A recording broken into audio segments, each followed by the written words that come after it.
Tak já jsem byl mezi tím otestovat Toyku. Všechno pohodě, nešlo to spláchnout. Prosím vás, proč se vozívám takhle teď rychle? Je to z toho důvodu, že hledáme bagristu. Bagr bychom možná nikdy našli, ale bagristu.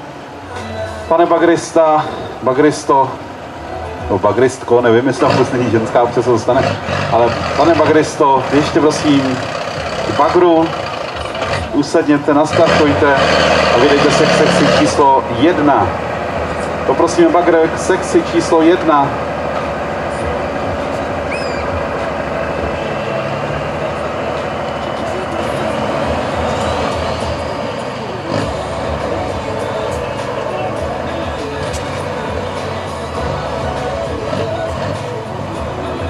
Jak jsme říkali, velice oblíbená lokalita.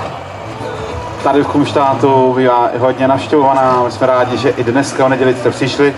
Já když jsem koukal na tu předpověď už v týdnu, tak říkali, bude pršet, bude pršet, bude pršet a bude pršet. Včera až večer, to jsme na diskotéce teda smokli, to asi určitě. Ale dneska ani kapka zatím, vypadá to, že ani další nespadne. Budeme se modlit. Nebo ať spadne, ale až pojedeme domů, ať se trošku prášíme.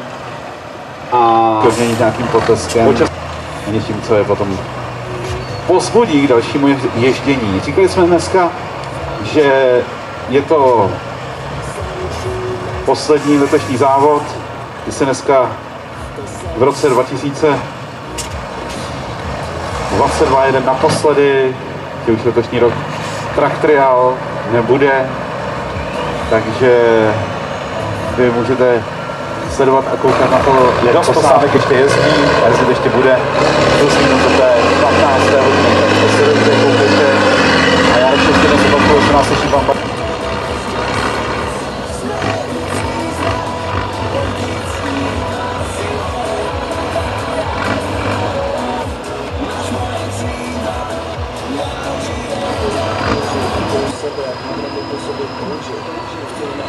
sami sebe a když neznáš, tak co chceš, věděl se